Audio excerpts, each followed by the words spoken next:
Entonces, el otro mecanismo que provee la programación orientada a objeto para programar es el concepto de herencia. El concepto de herencia también me permite definir clases. Solo que me permite definir clases basándome en clases que ya están definidas. Y eso es lo que se llama heredar, es añadirle, heredo de esta a esto y puedo o cambiarle comportamientos a algunos métodos o definir nuevos métodos en mi nueva clase. Pero lo viejo lo heredo de lo que yo quiera heredar. Entonces ese es un mecanismo también para reutilizar código. Entonces esa es la otra piedra angular de la ingeniería de software, la reutilización de código.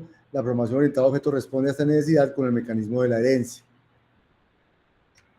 La herencia es, en esencia, la capacidad de construir nuevas clases, o sea, nuevas abstracciones de datos, a partir de clases existentes. O sea, el mecanismo para construir incrementalmente abstracciones de datos. O sea, hasta ahora lo que vimos fue las clases como mecanismo para construir abstracciones de datos de la nada. También puedo construir abstracciones de datos a partir de otras. O sea, construir incrementalmente abstracciones de datos. Entonces, ¿qué provee Scala para esto? Provee una cosa que llaman clases abstractas, provee una herencia que se llama herencia simple y provee una cosa que se llaman los rasgos o los threads en inglés. Y vamos a introducir esas cosas rápidamente y ahí vamos prácticamente a acabar con lo que tenga que ver con objetos en este curso. O sea, es el repaso de esta clase, de cómo se usan, y los vamos a usar cuando necesitemos y ya. Concepto clave de la herencia está el grafo de herencia, porque se arma un grafo, el control de acceso y el control de encapsulación. Y eso es lo que vamos a estudiar ahorita. Entonces, ¿qué es una clase abstracta? Para ilustrarlo, vamos a construir, vamos a hacerlo con un ejemplo. Vamos a construir una estructura discreta que ustedes estudiaron en el curso de matemáticas discretas, que son los conjuntos. Cuando ustedes ven el curso de matemáticas discretas, les hablan de conjuntos. El conjunto es la estructura más sencilla que hay en matemáticas. A partir de los conjuntos usted arma otras cosas más complicadas y arma funciones y arma relaciones, pero el concepto de conjunto es fundamental. ¿Cuáles son las dos operaciones básicas sobre un conjunto? O meter un elemento en un conjunto, o sea, decir en este conjunto está este elemento, ¿cierto?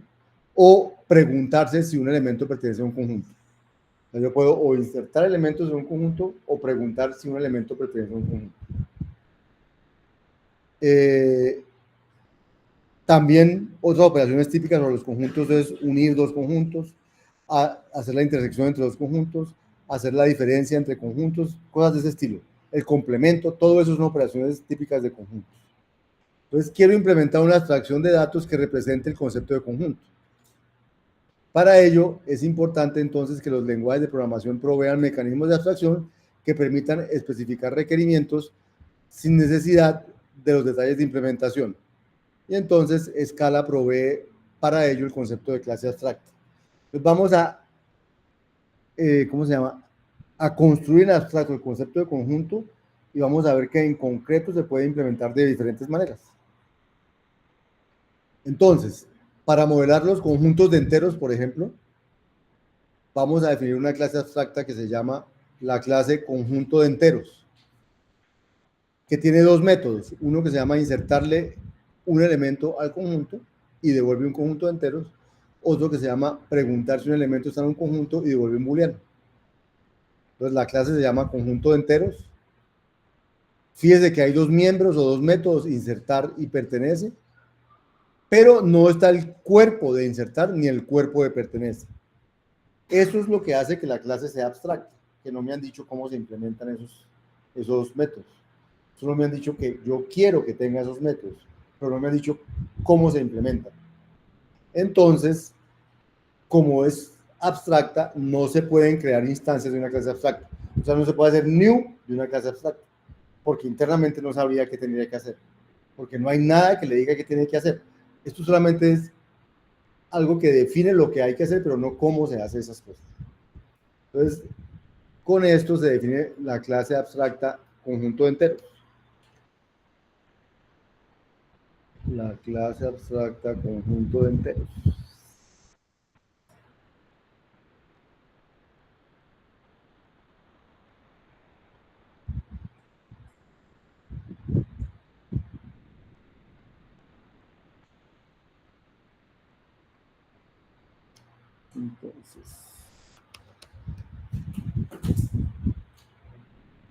Entonces, la clase abstracta conjunto de enteros tiene dos métodos, insertar y pertenece, pero no dice ni cómo son, ni si, nada, ni siquiera el constructor de clases tiene parámetros, no tiene nada. Entonces, con esa clase obviamente no se puede crear nada, pero sí se puede enmarcar qué operaciones quiero que tenga cualquier cosa que implemente la clase conjunto de enteros. Cualquier cosa que quiera implementar un conjunto de enteros, entonces creo mi clase abstracta y ahora voy a crear una primera implementación de conjuntos de enteros. Entonces, para implementar conjuntos de enteros, me tengo que imaginar cómo es el conjunto vacío, el conjunto más sencillo que hay. Y luego tengo que imaginarme cómo meterle un elemento al conjunto. Entonces, voy a decir que vacío es un conjunto de enteros. Entonces digo vacío, voy a crear la clase del conjunto vacío. La clase para crear conjuntos vacíos.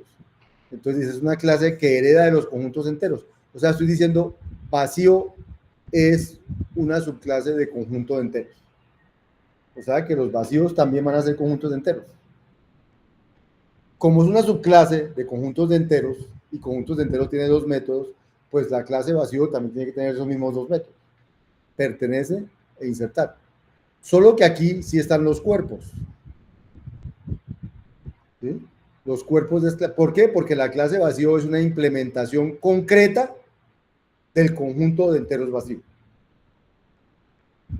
Entonces, ¿qué significaría pertenecer? Si alguien me pregunta, ¿pertenece algo a un conjunto vacío? ¿Qué debo responder? Falso. Entonces, el cuerpo de esto es falso. Y si me dicen, inserte un elemento en el conjunto vacío, ¿cuál debe ser el resultado? El resultado debe ser un conjunto que tenga un elemento, el elemento X. Entonces, de hecho, aquí están creando, son dos clases, la clase vacío y la clase no vacío. La clase vacío para poder construir conjuntos vacíos de enteros y la clase no vacío para poder construir conjuntos no vacíos de enteros. Entonces, si a mí me insertan un elemento en un conjunto vacío, debo construir un conjunto no vacío, para eso utilizo el otro constructor de no vacíos, y digo que tenga el constructor de no vacío sí tiene tres elementos, el elemento que estoy metiendo y dos otros conjuntos de enteros. O sea, un conjunto no vacío lo van a implementar, de hecho, los conjuntos los van a tratar de implementar aquí como árboles de nodos. Entonces, el conjunto vacío no tiene nada, pero si le insertan algo, me devuelve como un árbol con el nodo X y con ningún nodo en el hijo izquierdo y con ningún nodo en el hijo derecho. O más bien, con el conjunto vacío en el hijo izquierdo y con el conjunto vacío en el hijo derecho. El conjunto es la unión de todos los conjuntos que hayan en los nodos, todos los elementos. Entonces, como el izquierdo tiene vacío y el derecho tiene vacío y el nodito tiene X, ese es el conjunto que tiene X. Y el conjunto no vacío entonces tiene que tener pertenece y tiene que tener insertar. ¿Cómo sería el pertenece de los conjuntos no vacíos? Entonces, ¿cómo vas a saber si una X pertenece a un conjunto no vacío? Entonces, yo sé que el conjunto tiene un elemento raíz, un conjunto al lado izquierdo y un conjunto al lado derecho. Todos son los elementos del conjunto. Entonces, yo voy a mirar si X es menor que este. Ah, además el arbolito de los enteros lo voy a hacer ordenado. Mejor dicho, antes de seguir ahí voy a hacer un dibujito aquí. Si voy a construir, digamos que quiero construir el conjunto 3, 7, 4, y 5, digamos. Ese es el conjunto que quiero construir, ¿cierto? Entonces, ¿cuál es la idea? La idea es construirlo como un árbol. Como un árbol, ¿sí? Por ejemplo, podría ser el árbol que aquí tiene un 7. No. El árbol que aquí tiene un 4. No, tampoco.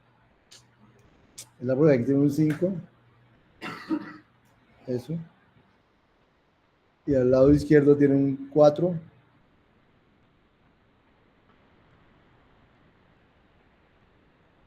Y este al lado izquierdo tiene un 3. Este aquí no tiene nada. Y este aquí al lado derecho tiene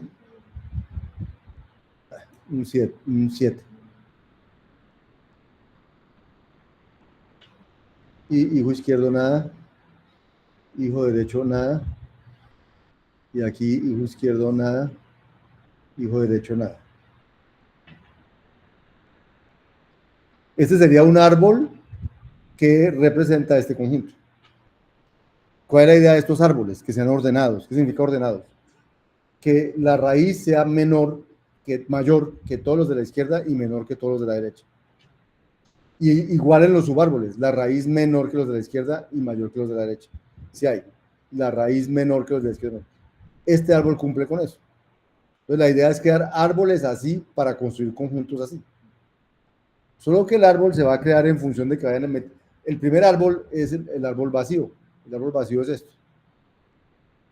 No tiene nada. Entonces, si el árbol vacío yo le meto un elemento, por ejemplo el 3, entonces él dice, eso me va a crear un 3, aquí vacío y aquí vacío. Eso es lo que dice este código de aquí. Si yo le meto un árbol vacío a algo, creo un árbol no vacío con dos vacíos en el hijo izquierdo y derecho y con el nodo X. Y después, si inserto algo más, ya no lo inserto en un árbol vacío, lo inserto en un árbol que ya es un árbol. Entonces, en un conjunto que ya es un árbol. Entonces, si me dicen inserte el 7, entonces inserte el 7, hay que insertarlo aquí, ¿cierto? Entonces, ¿cuál sería el sitio para insertar el 7? Si la raíz es el 3 y el 7 es más grande, entonces él debería estar al lado derecho. Porque al lado derecho están los más grandes. Entonces, lo natural sería que si a este yo le inserto el 7, el resultado sea 3, al hijo izquierdo no le pasa nada, y en el hijo derecho meto el 7. Y meter el 7 en el hijo derecho es poner aquí un 7 y vacío al lado izquierdo y vacío al lado derecho. ¿Sí? Y luego voy a meter el 4. Entonces, cuando voy a meter el 4, digo, uy, el 4 es mayor que el 7. Entonces debe ir al lado derecho. Pero el 4 es menor que el 7, entonces debe ir al lado izquierdo. Entonces termino metiendo aquí al lado izquierdo el 4 y poniendo aquí un hijo izquierdo y un hijo derecho vacíos.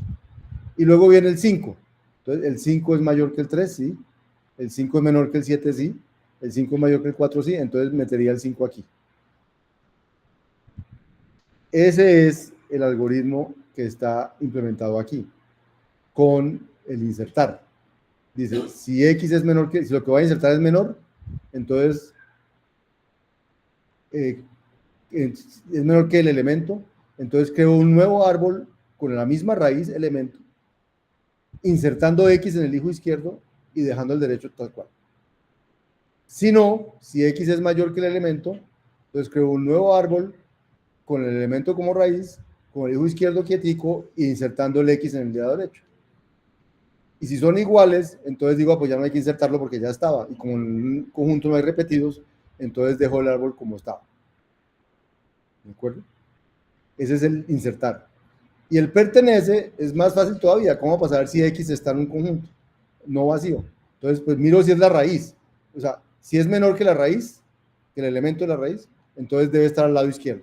Entonces lo busco en el lado izquierdo. Si es mayor, entonces voy a buscarlo en el lado derecho. Y si no es mayor ni es menor, entonces ¿qué es la raíz? Entonces digo que sí está, porque ya lo encontré.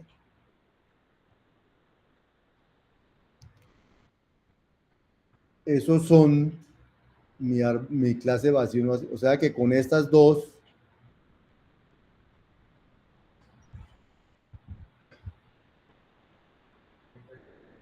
entonces con esta clase vacío, con esta clase vacío y con esta clase no vacío, acabo de crear, entonces si yo quiero crear un conjunto no vacío, digo, voy a hacer S val S igual a un conjunto vacío. Entonces le digo pues new de vacío. Dice ya me acaban de crear un conjunto. No he puesto, no he hecho no he hecho el string para decir cómo escribirlo, entonces no los acabo de crear el vacío. Ahora, si quiero crear el conjunto que tiene al 3, o sea, yo puedo decir insertar se llamaba, insertar 3 en el conjunto S. Y eso me devuelve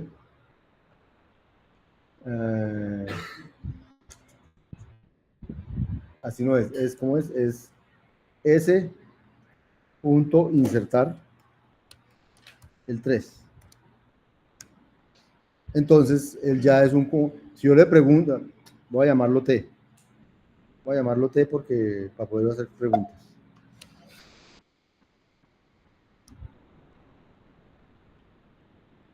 Bueno, vamos a hacerlo ese insertar el 3, eso me da un conjunto.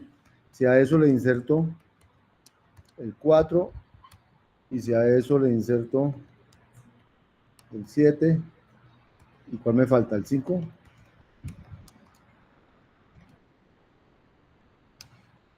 Eso me da un conjunto. Y ahora yo puedo preguntar si en T pertenece el 6. Es false. Le digo, y el 7, true. Ya tengo una implementación de conjuntos. Acabo de crear unas clases a partir, heredando de otras. En este caso, heredando de una clase abstracta. Pero también puedo crear clases concretas heredando de clases concretas y extendiéndole cosas. Como ustedes han hecho ya en la orientación a objetos. Bien. Nótese que nótese que eh,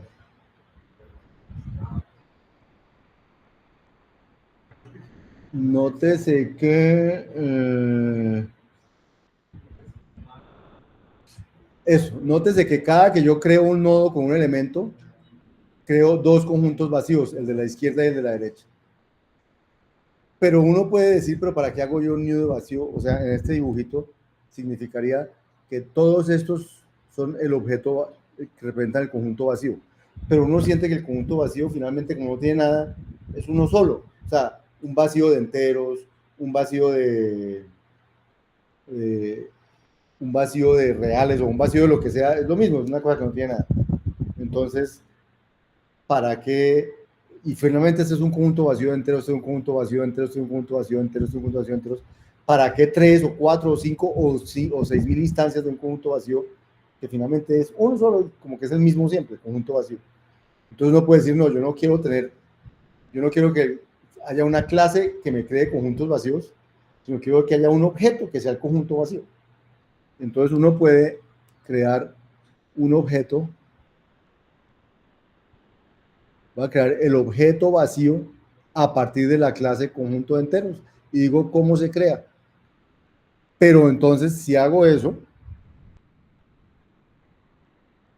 vacío ya no es una clase. Él dice que warning porque había una clase que se llamaba igual que como se llama este objeto. Entonces, vacío ya no es una clase, sino vacío es un objeto ya. O sea, vacío ya en sí es el conjunto vacío. No tengo que hacer new de vacío, porque vacío no viene de una clase que se llama vacío, sino vacío es el conjunto vacío ya. ¿Mm? Eh,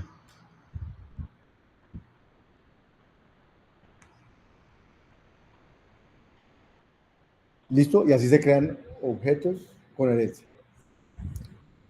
Y acabamos prácticamente todo lo que tiene que ver con conceptos y objetos en